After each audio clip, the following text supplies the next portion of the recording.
उत्तर दक्षिण पूरब पश्चिम फिरदा दाणे दाणे नू सर्व कला सतगुरु साहेब की हरि आए हरि आणे।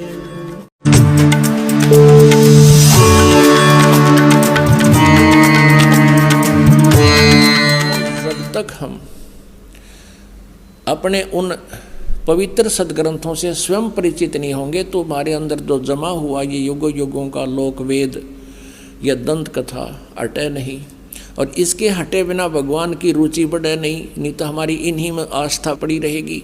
तो दास का उद्देश्य यही है कि आपको रूबरू करा दूं ताकि आप प्रत्यक्ष प्रमाण देखकर भगवान को पहचान सकें और ज्ञान समझ सकें।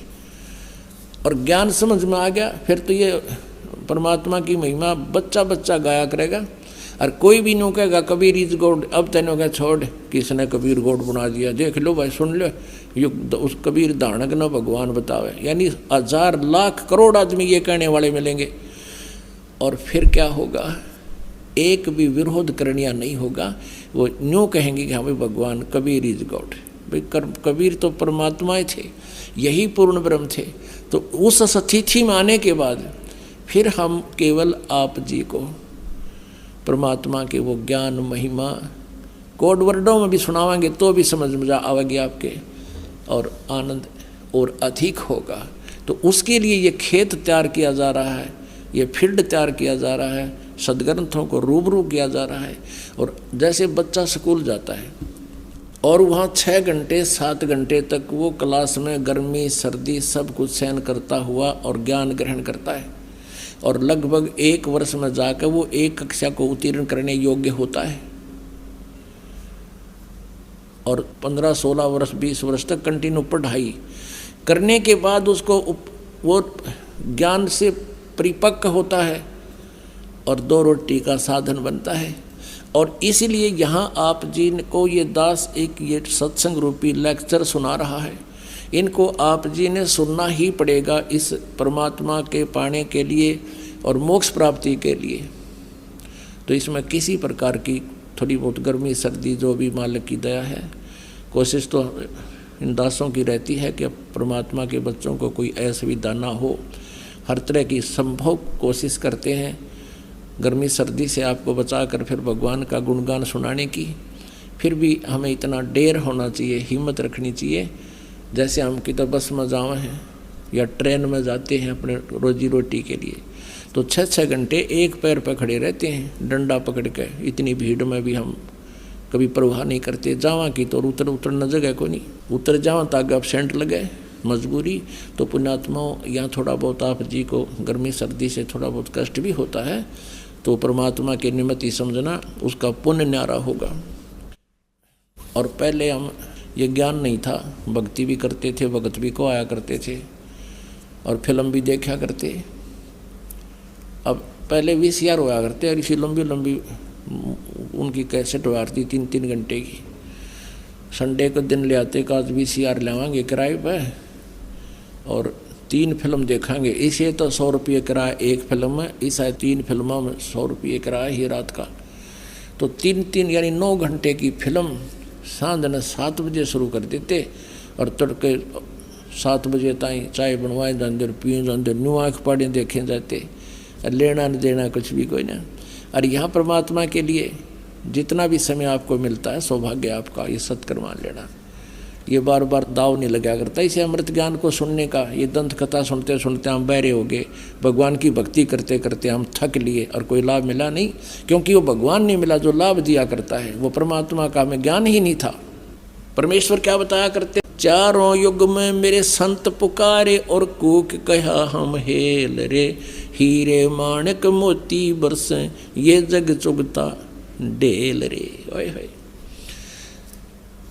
जैसे ऋग्वेद मंडल नंबर 9 सूक्त नंबर 86 मंत्र नंबर 26 और 27, ऋग्वेद मंडल नंबर 9 सूक्त नंबर 82 मंत्र 1, 2, 3, ऋग्वेद मंडल नंबर 9 सूक्त 82 मंत्र 1, और भी अनेक स्थानों पर ऋग्वेद मंडल नंबर 9 सूक्त 96 के मंत्र 16 से 20 तक ये स्पष्ट किया है कि वो परमात्मा सतलोक से गति करके आता है, वो कबीर देव है, कबीर साहब, और अपनी अच्छी आत्माओं को मिलता है और फिर वो अच्छी आत्माएं फिर परमात्मा के गुणगान आगे संसार को सुनाते हैं। उनमें से कौन कौन वो पुण्यात्मा है जिनको परमात्मा अपने स्वाभाविक गुण अनुसार आते हैं, वो लीला ऐसी ही करते हैं जो वेद बता रहे हैं।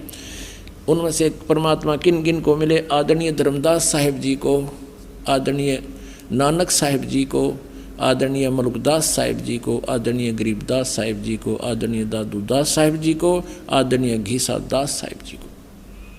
ये वो श्रेष्ठ आत्मा, और इन पुण्यात्माओं ने, इन संतों ने आगे परमात्मा के गुणगान गाए, यही ज्ञान दिया जो परमात्मा उनको बता कर गए थे। उनके विषय में कह रहे हैं कि चारों युग में संत पुकारे, कूक कहा हम हेल रे, हीरे माणिक मोती बरसे हैं ये जग चुगता डेल रे। हम तत्व ज्ञान और यथार्थ भक्ति मार्ग रूपी हीरे और मोतियों की वर्षा कर रहे हैं, हमें आपको ज्ञान सुना रहे हैं।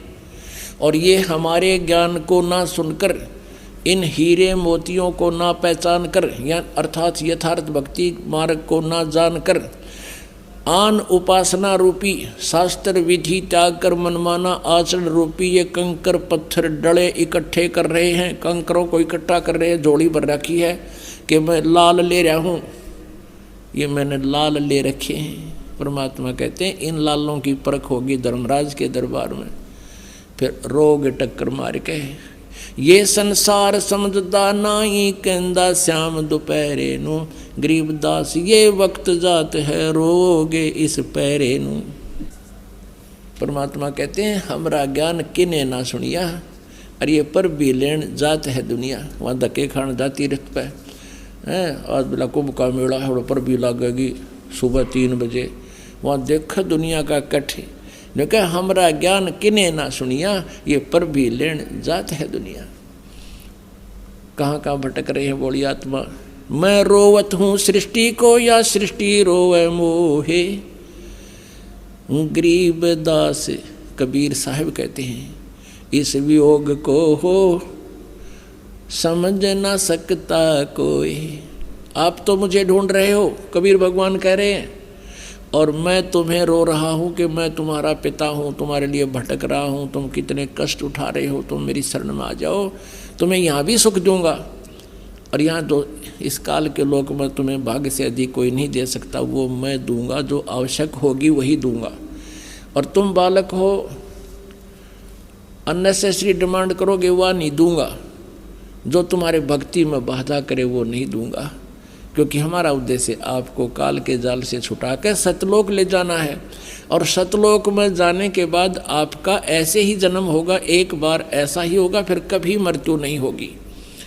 आपका वहाँ परिवार होगा, आप वहाँ से आए हो, आपके वहाँ पूरी व्यवस्था, पूरे महल मकान एज इट इज है, क्योंकि वो मकान कभी डिस्ट्रॉय नहीं होते, नाश नहीं होते, बहुत सुंदर मटेरियल है। और वहाँ जाकर आप सदा रहोगे।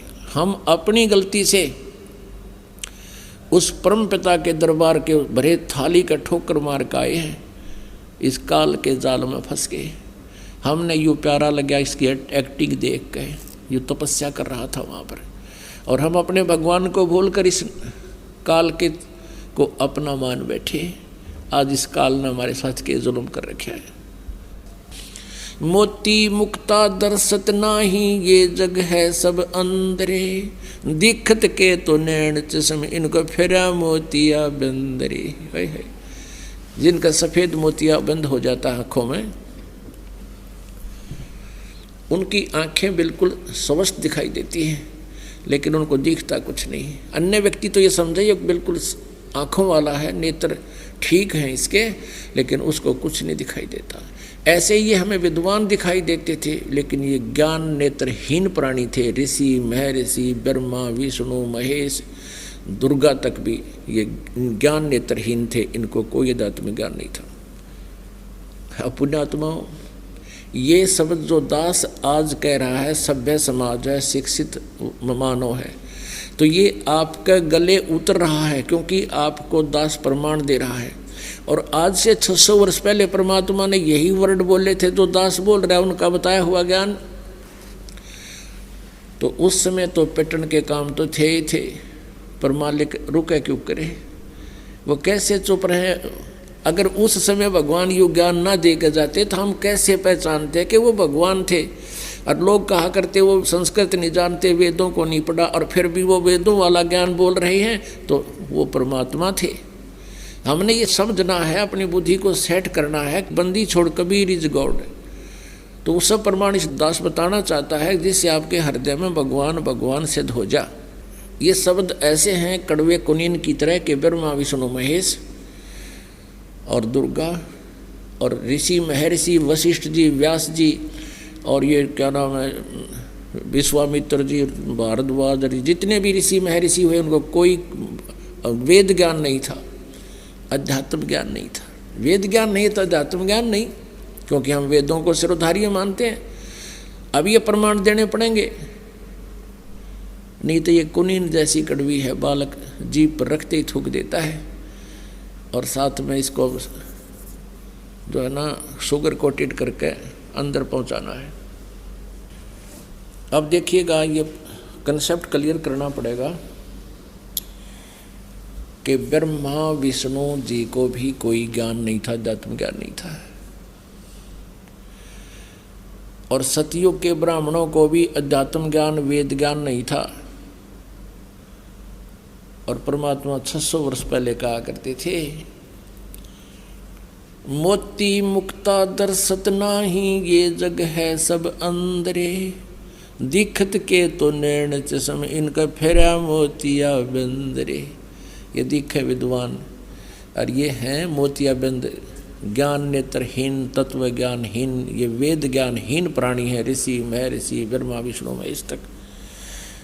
अब परमात्मा जो कहा करते, आज ये सदग्रंथ भी वही बता रहे हैं। देखिएगा श्रीमद् देवी भागवत यानी शक्ति पुराण, दुर्गा पुराण, गीता प्रेस गोरखपुर से प्रकाशित है। इसके कौन है संपादक? संपादक है हनुमान प्रसाद पोदार, चिमनलाल गोस्वामी। प्रकाशक एवं मुद्रक हैं गीता प्रेस गोरखपुर, गोविंद भवन कार्यालय कोलकाता का संस्थान है। ये इनके फैक्स और फोन नंबर है।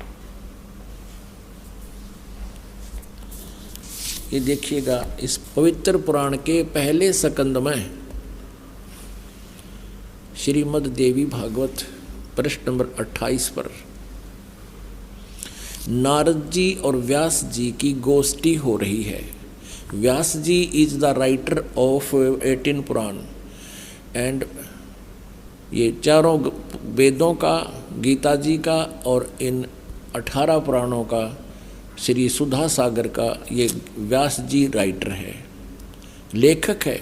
और ये नारद जी से वार्ता कर रहा है। नारद जी ने कहा, महाभाग व्यास जी, तुम इस विषय में जो पूछ रहे हो ठीक यही प्रश्न मेरे पिताजी ने भगवान श्री हरि से किया था।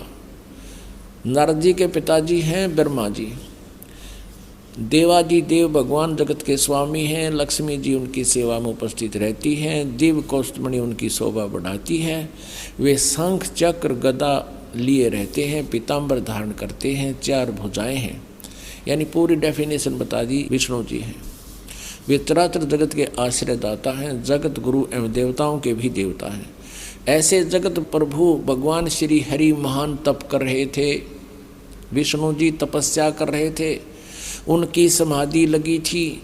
यह देखकर मेरे पिता ब्रह्मा जी को बड़ा आश्चर्य हुआ।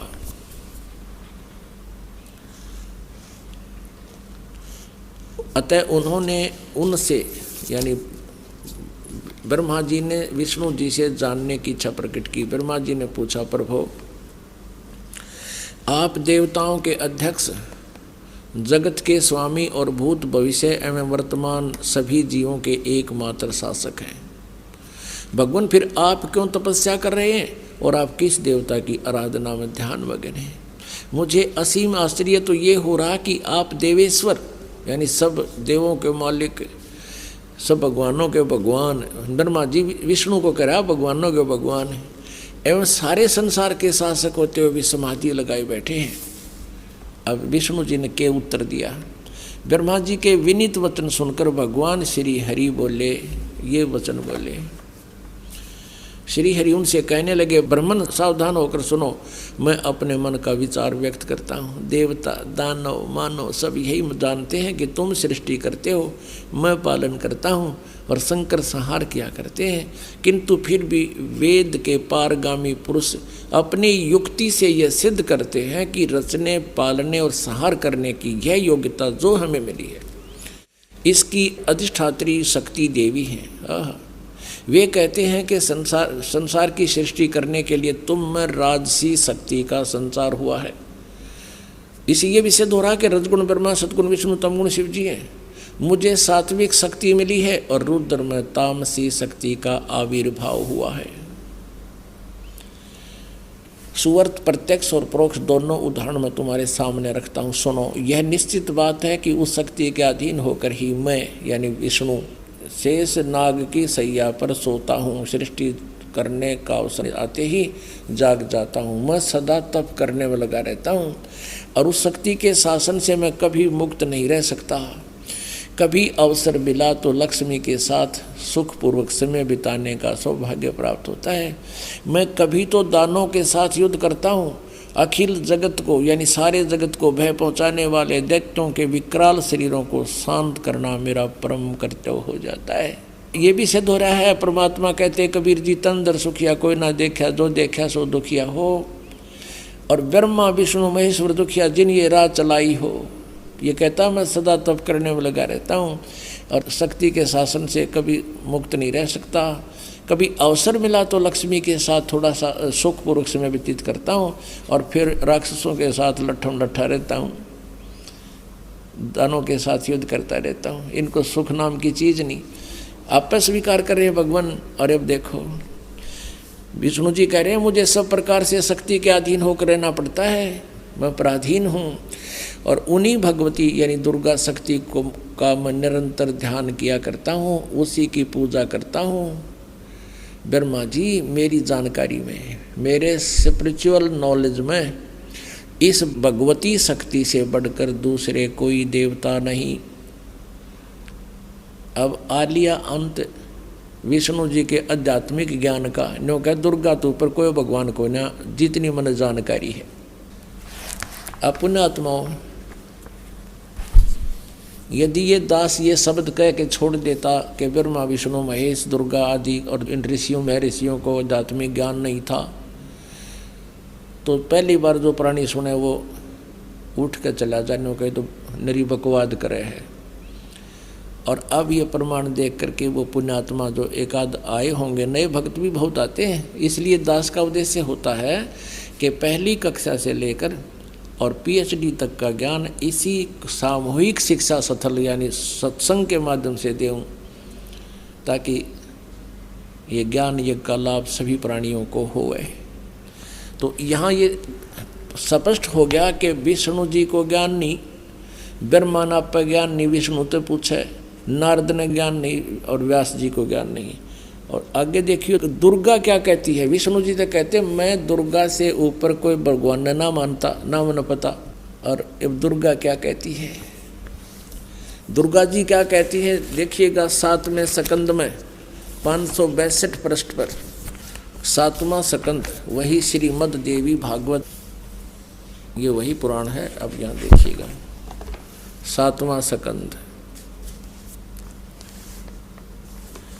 और 562 पृष्ठ।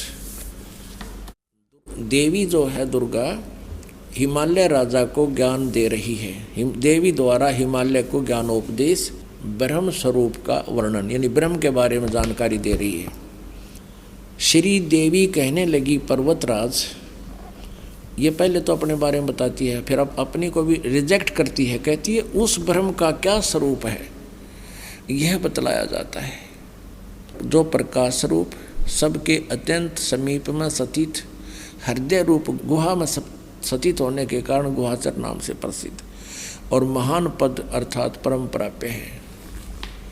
वह समस्त प्रजा के ज्ञान से परे है, अर्थात किसी की बुद्धि में आने वाला नहीं है, यह तुम जानो। जो परम प्रकाश रूप है, जो सूक्ष्म से भी अत्यंत सूक्ष्म है, जिसमें संपूर्ण लोक और उन लोकों में निवास करने वाले प्राणी स्थित हैं, वही यह अक्षर ब्रह्म। अब दुर्गा उवा बाई बोल रही है, कदे तो इस ब्रह्म को अक्षर ब्रह्म कहती है, कहीं इसको ब्रह्म कहती है। अब देखना, वही सबके प्राण है, वही सबकी वाणी है और वही सबके मन है। वह यह परम सत्य अमृत अविनाशी तत्व है सौम्य। उस वेदने योग्य लक्ष्य का तुम वेदन करो, मन लगाकर उसमें तन में हो जाओ। अब हम थोड़ा सा यहीं से ले लेते हैं। उस एकमात्र परमात्मा को ही जाने, दूसरी सब बातों को छोड़ दे। यही अमृत रूप परमात्मा के पास पहुंचाने वाला पुल है। संसार समुद्र से पार होकर अमृत स्वरूप परमात्मा को प्राप्त करने का ये सुलभ साधन है। इस आत्मा का ओम के जप के साथ ध्यान करो।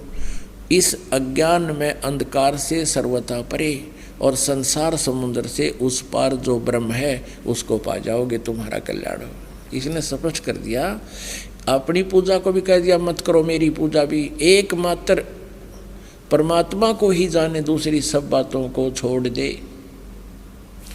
उसका ओम नाम है और ब्रह्म, ओम नाम के जाप से ब्रह्म प्राप्ति उद्देश्य रखो। ब्रह्म की जाप करो, ब्रह्म का जाप करो। और वो कहाँ रहता है? वह यह सब का आत्मा ब्रह्म, ब्रह्मलोक रूप दिव्य आकाश में स्थित है। अब क्लियर कर दिया दुर्गा ने कि केवल ब्रह्म की पूजा करो, उसका ओम जाप है, वो ब्रह्मलोक में रहता है। अपने आत्माओं दुर्गा जी ने, देवी ने, जो इन ब्रह्मा विष्णु महेश से सुप्रीम है, इन्होंने इन ब्रह्मा विष्णु महेश नारद व्यास के सब के ज्ञान को रिजेक्ट कर दिया। अब देवी कहती है केवल ब्रह्म ही फाइनल गॉड है, कंप्लीट गॉड है। अब ब्रह्म क्या कहता है? ब्रह्म श्रीमद् भगवत गीता अध्याय नंबर 8 के श्लोक नंबर 13 में जो श्री कृष्ण जी में प्रवेश करके ये काल ब्रह्म बोल रहा है, ये कहता है कि ओम इति एकाक्षरम ब्रह्म व्यवहारन माम अनुस्मरण। ओम यह एक अक्षर मंत्र है, उच्चारण करके सिमरण करता हुआ जो शरीर छोड़कर जाता है, यानी आखिरी सांस तक जो मेरे ओम नाम का जाप करता रहता है, वो मेरे वाली परम गति को प्राप्त होता है। और फिर ये गीता ज्ञानदाता ब्रह्म क्या कहता है? चौथे अध्याय के 5वें और 9वें श्लोक में, दूसरे अध्याय के 12वें श्लोक में श्रीमद् भगवत गीता में कहता, अर्जुन तेरे और मेरे बहुत जन्म हो चुके, तू पहले भी था, मैं भी था, ये राजा लोग भी थे, ये सैनिक भी थे, और ये ना सोच हम आगे ना जन्माएंगे। मेरे जन्म और कर्म अलौकिक हैं। तो पुण्यात्माओं, अब गीता ज्ञानदाता क्या कहता है? 18वें अध्याय के 62वें श्लोक में कहा कि अर्जुन तू सर्वभाव से उस परमेश्वर की शरण में जा, उसकी कृपा से ही तू परम शांति को और सनातन परम धाम को प्राप्त होगा। सनातन परम धाम कौन सा है? सतलोक। उसके बारे में 15वें अध्याय के 1 से लेकर 4 श्लोक में कहा है कि तत्वदर्शी संत ऐसा होगा जो सब उल्टे लटके संसार के सभी पार्ट्स बता देगा, उसके विभाग बता देगा। उसके पश्चात उस परम पद परमेश्वर की खोज करनी चाहिए, जहाँ जाने के बाद फिर साधक कभी लौटकर संसार में वापस नहीं आता, अर्थात उसको पूर्ण मोक्ष हो जाता है। इससे सिद्ध है कि गीता ज्ञान दाता ब्रह्म से भी ऊपर कोई सुप्रीम पावर है और वो परम अक्षर ब्रह्म है। उसका अभी आपको उल्लेख बताया था 8वें अध्याय के प्रथम श्लोक में। अर्जुन ने पूछा था कि 7वें अध्याय के 29वें श्लोक में जिस तत्ब्रह्म के बारे में आपने बताया वो किम तत्ब्रह्म, 8वें अध्याय के 3रे श्लोक में कहा कि वो परम अक्षर ब्रह्म है। तो इसे सिद्ध हो गया कि ना ब्रह्मा ने ज्ञान, ना विष्णु ने ज्ञान, ना शिव ने ज्ञान, क्योंकि ब्रह्मा और विष्णु शिव एक ही सत्र का ज्ञान रखते हैं। और ना दुर्गा को कंप्लीट ज्ञान, वो ब्रह्म को फाइनल बता रही है। और ब्रह्म कहता है मेरे और तेरे तो बहुत जन्म होंगे, जन्म मृत्यु सदा ये दुख बना रहेगा, परम शांति नहीं हो सकती। यदि तूने मेरी शरण में रहना है तो उठा लठ और कर युद्ध, ऐसा यहाँ करना ही पड़ेगा। और तुझे परम शांति चाहिए तो उस परमेश्वर की शरण में जा, ये फाइनल कर दिया। अब आपको दिखाते हैं कि सतयुग के ब्राह्मणों ने किसा वेद ज्ञान था। देखिएगा पुण्यात्माओं, सौभाग्य है आप जी का, आपको ये अमृत ज्ञान सुनने को मिल रहा है। सौभाग्य आपका, आपको ये अमृत ज्ञान सुनने को और देखने को मिल रहा है। ये छठा स्कंद संक्षिप्त देवी भागवत 414 पृष्ठ पे जन्मेजय ने पूछा, महाभाग किस युग में कैसा धर्म का स्वरूप है, इस संपूर्ण विषय को विशेष रूप से बताने की कृपा कीजिए। व्यास जी बोले, राजन यह निश्चय है कि सतयुग में ब्राह्मण वेद के पूर्ण विद्वान थे। देखिए व्यास जी कह रहे हैं कि सतयुग में ब्राह्मण वेद के पूर्ण विद्वान थे और उनके द्वारा निरंतर भगवती जगदम्बा यानी देवी का, दुर्गा की आराधना होती थी। भगवती का दर्शन करने के लिए उनका मन सदा ललायित रहता था। प्रत्येक गांव में शक्ति का मंदिर उद्घाटन हो, इस विषय की उनके मन में बड़ी उत्सुकता रहती थी। देवी की पूजा करा करते और वेद के विद्वान है तेरा गजब है। अरे ये सतयुग में ये मंदिर का लठी कटवाए नकली ब्राह्मणा ने, ये काम बिगाड़ रखे सारा, अपने स्वार्थ बस अपने चेले बिठा दिए, उन्हें पूजा लागी, इनकी मौज माचगी। प्रत्येक गांव में शक्ति का मंदिर हो। अब यहाँ क्या बता, देखिए ये तो सतयुग के ब्राह्मणों की स्थिति, अब कलयुग के ब्राह्मणों की स्थिति थी। और सुन लो इसी पवित्र पुराण में, धर्म की यही सती थी, त्रेता में भी रही परंतु कुछ ह्रास हो गया था। सतयुग की जो सती थी वह द्वापर में विशेष रूप से कम हो गई थी। राजन उन प्राचीन युगों में यानी सतयुग, त्रेता, द्वापर में जो राक्षस समझे जाते थे वे कली में ब्राह्मण माने जाते हैं कलयुग में, क्योंकि अब के ब्राह्मण प्राय पाखंड करने में तत्पर रहते हैं, दूसरों को ठगना, झूठ बोलना और वैदिक धर्म कर्म से अलग रहना कलयुगी ब्राह्मणों का स्वाभाविक गुण बन गया है। पुण्यात्मा, परमेश्वर ने 600 वर्ष पहले कहा था, वेद पढ़े पर वेद न जाने, ये बाँचे पुराण 18, और पत्थर को ये पत्ते खुआवे, भूल गए सिरजनहारा। वेद पढ़ने भेद नहीं जाने, और ये बाँचे पुराण 18, और कह खेगा पता नहीं पुराणों में क्या लिखा हुआ है। ब्रह्मा जी अजरो अमर हैं, सर्वेश्वर हैं, महेश्वर हैं, इनकी कोई माता पिता नहीं, यही समृद्ध शक्ति है, और ये जन्मते मरते नहीं। और पुराणों में लिखा है ये जन्मते और मरते हैं, इनका तो जन्म और मृत्यु होती है। यही अपनी देवी पुराण आपको स्पष्ट करेगी। अब आपको हमें ये लोक वेद सुनाया करते थे, ये अपने सदग्रंथों से भी परिचित नहीं थे। ये ब्राह्मण, गुरु, ऋषि, महर्षि इन पुराणों से भी परिचित नहीं थे। और ब्रह्मा विष्णु महेश को अजरो अमर सर्वेश्वर महेश्वर, इनके कोई माता पिता नहीं, इनका जन्म मृत्यु नहीं होता, ऐसे कहा करते थे। ये लोक वेदता दंत कथा थी, और इनके जीवनी में लिखा है कि ये तो नासवान है, इनकी जन्म मृत्यु होती है, दुर्गा इनकी माता है और ये ब्रह्म इनका पिता है, ज्योतिनंद। ये देखिएगा जीवनी, ब्रह्मा विष्णु महेश की जीवनी। ये वही देवी भागवत गीता प्रेस गोरखपुर से प्रकाशित, संपादक हनुमान प्रसाद पोदार, चिमनलाल गोस्वामी। और देखना इस पे 123 पृष्ठ पे तीसरा स्कंद 123 पृष्ठ पे विष्णु जी अपनी माता दुर्गा की महिमा गा रहे हैं और अपनी सतीथि बता रहे हैं।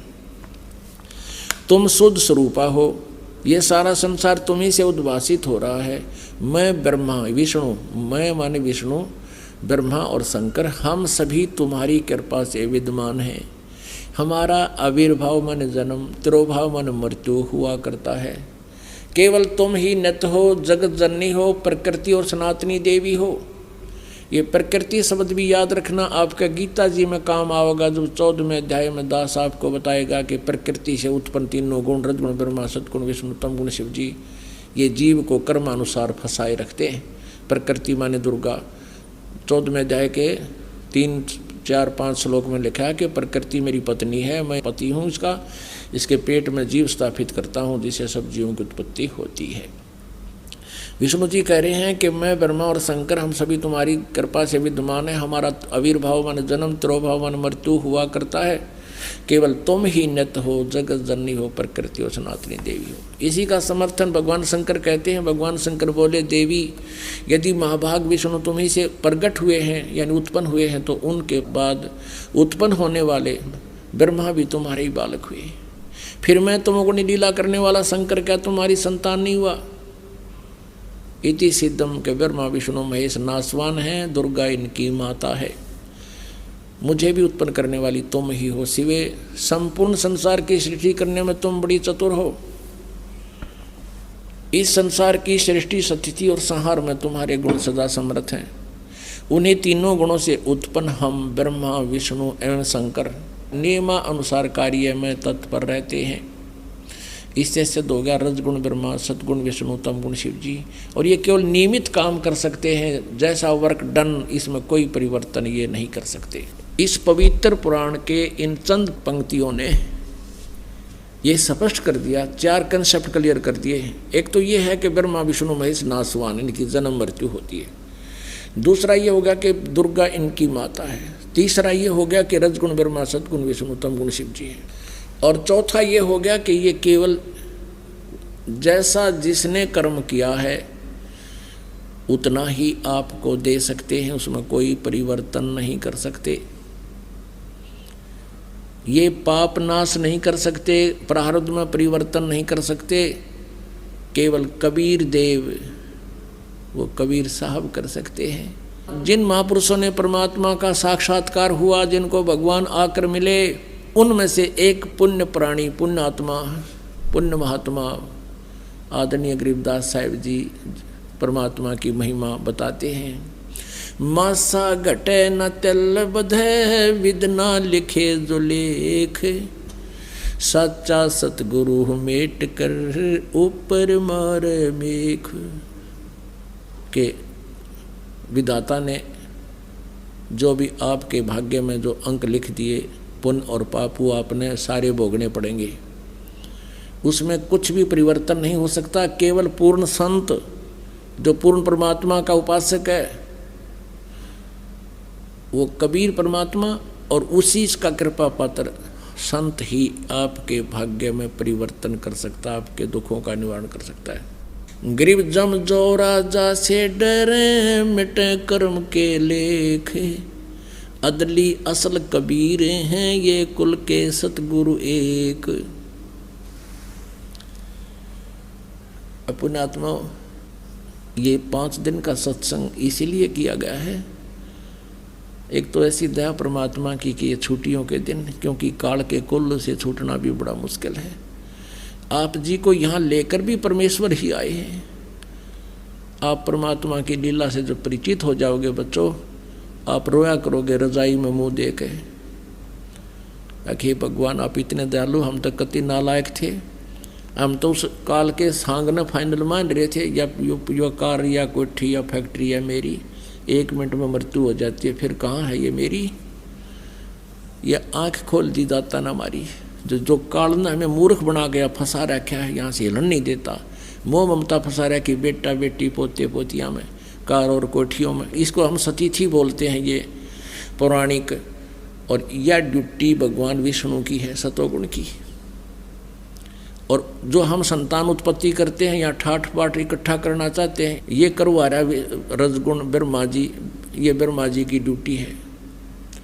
और हमें यह संहार कर रहा है, ये शंकर जी की ड्यूटी है। ये तीनों काल के पुत्र हैं और काल हमें 1 लाख को डेली खा रहा है। अपनात्मा, ये ज्ञान समझ में होगा जब आप देखना है। यहाँ आपको लेकर भी परमात्मा आए हैं, आपकी जमानत करवाते हैं इस काल से। जैसे जेल से जमानत आते, जिनकी कैद हो जाती है, उनको जमानत पर और एक विशेष एविडेंस पर छोड़ा जाता है, उसके जमानतियाँ के वो ली जाती है गारंटी, तब उनको छोड़ा जाता है। तो आपकी जमानत लेते परमात्मा के 3 दिन छोड़ दे, 4 दिन छोड़ दे, 2 दिन की दे दे जमानत, फिर वापस आ जाएंगे तेरी जेल में। तो पुणात्माओं, ये काल की जेल है। एक पुन्नी एक पापी आया, एक है सूम दलेल बे। एक पुन्नी एक पापी आया, एक है सूम दलेल रे। गरीबदास सतपुरुष भजन बिन सब ही यम की जेल रे। ओए होए। जैसे कोई इज्जत साधना ना करके कोई पुण्य करते हैं, भंडारे करते हैं, पक्षियों को दाने डालते हैं, प्याऊ खुलवा रखी हैं, धर्मशालाएं बनवा रखी हैं, कुएं खुदवा रखे हैं, हैंडपंप बनवा रखे हैं, वो पुण्यकर्मी प्राणी है। और एक नरी चोरी करे, डाके मारे, बूंदी अच्छी सोचे, वो पापी है। और एक कति दान नहीं करता, कंजूस, वो भी। कहते हैं जब तक सत्साधन आपको नहीं मिलेगी, परमात्मा की शरण पूरे संत के माध्यम से नहीं मिलेगी, तो तुम सारे के सारे काल की जेल में ही हो। पुण्यकर्मी प्राणी चला गया स्वर्ग में, और यहाँ पाप भी बराबर होते रहते हैं, पैरेलल। पुण्य अलग लिखे जाते हैं, पाप अलग लिखे जाते हैं, और कोई भी बगैर भोगे वो खत्म नहीं होते। यहाँ का विधान है, और परमात्मा कबीर जी का विधान है, जब ही सतनाम हृदय धरो, भयो पाप को नासे, जैसे चिंगारी अग्नि की भाई पड़े पुराने घासे। हमारे 3 प्रकार के कर्म बताए हैं। एक संचित कर्म, जो पहले के डिपॉजिट रखे हैं हम धर्मराज के दरबार में, पुण्य और पाप दोनों। तो उन पुण्य और पाप की एवरेज रेशो निकाल कर, जिसके पुण्य गणे हैं तो उसको पुण्य ज़्यादा दे दिए, पाप कम है तो पाप की रेशो कम होगी, तो यहाँ उसको सुख ज़्यादा है, दुख कम। और जिनके पाप ज़्यादा है, पुण्य थोड़े, तो उसको उसी रेशो में पाप और पुण्य मिलाकर आपको जीवन दे दिया, प्रारब्ध बना दिया, वो प्रारब्ध कर्म बन जाता है। तो जिसके पुण्य थोड़े हैं और पाप गणे हैं, तो उस पर कष्ट पे कष्ट, कष्ट पे कष्ट आ रहा है, उसने भोग कई पांडा छूटेगा।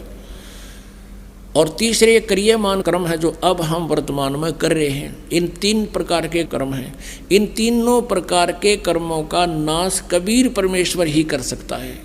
अब संचित कर्मों के बारे में परमात्मा क्या कहते हैं, और इन सभी पापों के बारे में, कि जब ही सतनाम, ये सच्चा नाम हृदय में धराई। सतनाम, सतनाम कोई जाप नहीं है, ये 2 अक्षर का जाप है जो आपको दिया जाता है, जिसमें एक ओम मंत्र है। जब ही सतनाम हृदय धरो, भयो पाप को नाश, और मानो चिंगारी अग्नि की भाई पड़े पुराने घास। जैसे बहुत बड़ा ढेर से लाखों टन पड़ा वो फूस घास, और वो काम का जगह घेर रखा है उसने, तो उसमें एक माचिस की सीख जला कर उसमें लगा दे, सारे ने फूक के और सवा कर देगा। और फिर चलेगी तेज हवा, इधर उधर उसे राख न फेंक के खेतों में, और वहाँ साफ कर देगा। तो ऐसे ही परमात्मा का सच्चा नाम आपके हृदय में धरा जाएगा। केवल औपचारिकता से नाम लेने से नहीं, सच्चा समर्पण हो, आन उपासना करे नहीं, मर्यादा में रहे वो प्राणी, तो फिर उसके पापों को ऐसे फूंक देगा भगवान, जैसे वो लाखों टन, यानी वो संचित कर्म जो धरे थे, ऐसे आग लगा